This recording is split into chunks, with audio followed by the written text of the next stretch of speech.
right, let's talk cybersecurity. If you've ever been curious about a career in this field but felt totally lost on where to even begin, then you are in the exact right place. We're going to lay out a complete roadmap to get you job ready for 2026. Let's dive right in. So, you're thinking about jumping into cybersecurity, huh? Smart move. I mean, it's one of the fastest growing, most in-demand fields out there. Companies are practically begging for skilled people to protect their digital stuff. But, and it's a big but, where on earth do you even start? And I bet you feel a little bit like you're on the outside looking in, right? Like you need to be some kind of coding wizard or have a secret degree in hacking just to get a foot in the door. It's a common feeling. Well, let me bust that myth for you right now. The good news is, you absolutely do not. Seriously, the barrier to entry is way, way lower than you probably think, if you have the right game plan. And check this out. What's the timeline we're talking about? We're not talking about 4 years of college. Nope, we're talking about a focused sprint. Just 7 to 10 months. Now, here's the deal. It does take commitment, about 3 to 5 hours of dedicated study each day. But if you can carve out that time, you can become job ready. So let's walk through the exact roadmap to make that a reality.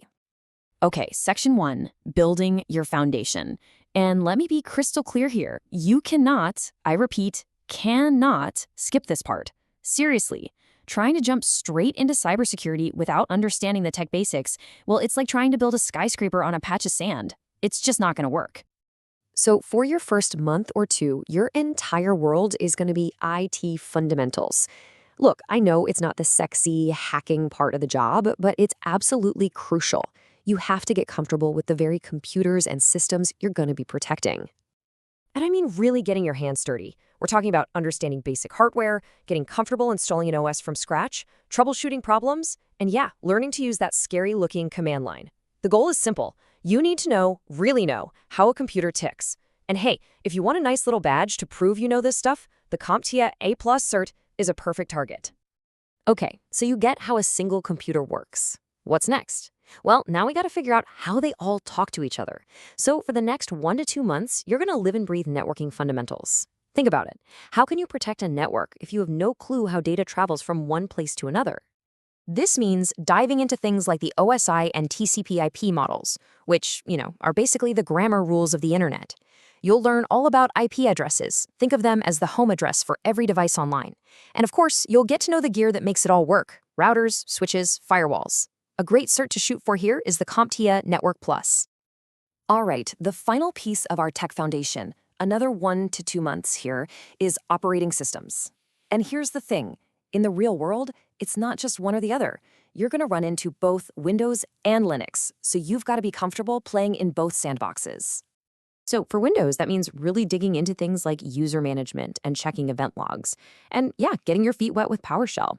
For Linux, it's all about mastering that terminal, navigating, managing file permissions, and writing some simple bash scripts. The endgame, you can sit down at either a Windows or a Linux machine and feel right at home.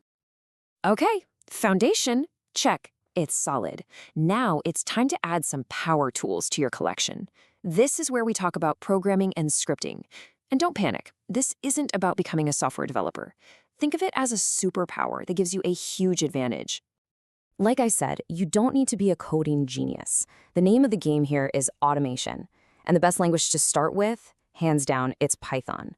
Your goal is super practical. Write small scripts that can do the boring, repetitive stuff for you, like sifting through thousands of lines in a log file to find what you need.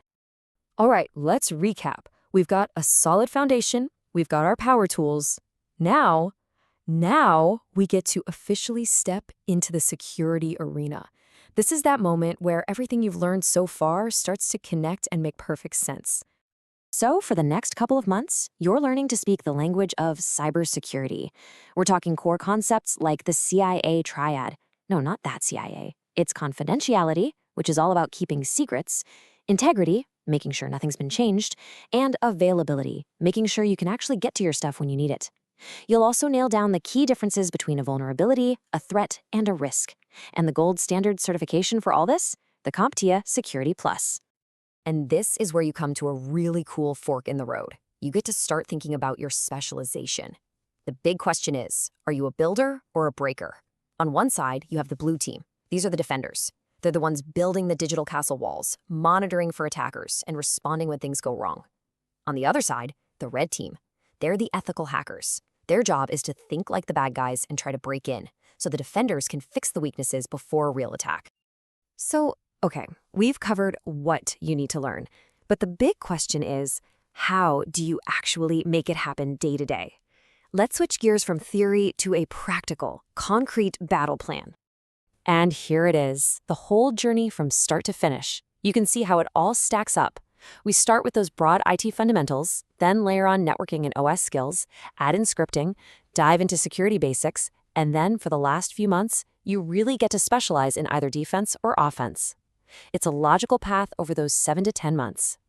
So what does a typical study day look like? It's all about balance. You're not just going to be buried in textbooks. Notice how most of your time, like 1 to 2 hours, is dedicated to hands-on practice. Then you've got time for theory, time for coding, and even some fun challenges. The keyword here, folks, is consistency. And to get that crucial hands-on practice, you've got to learn the tools of the trade. This is your cybersecurity toolkit. We're talking about tools like Nmap for scanning networks, Wireshark for peeking inside network traffic, and using VirtualBox or VMware to build your own safe little lab to experiment in. These aren't just things to learn, they're the tools you'll use on the job. Now let me give you a pro tip that'll put you way ahead of the curve. Certifications are great, they really are, but what gets you hired? Proof that you can do the work. And how do you show that proof? You build a portfolio. Set up a GitHub account, upload the scripts you write up reports on the labs you complete, jump into some capture the flag competitions. You have to show employers what you can do, not just tell them. Okay, we've covered the what to learn and the how to learn it.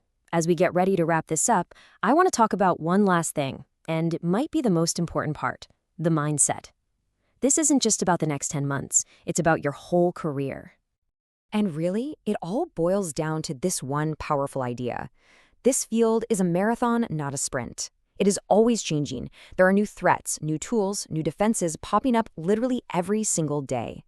This roadmap, it'll get your foot in the door, for sure. But what will make you truly successful is a deep-seated curiosity and a commitment to always be learning. The race never really finishes, and you know what? That's what makes this field so incredibly exciting.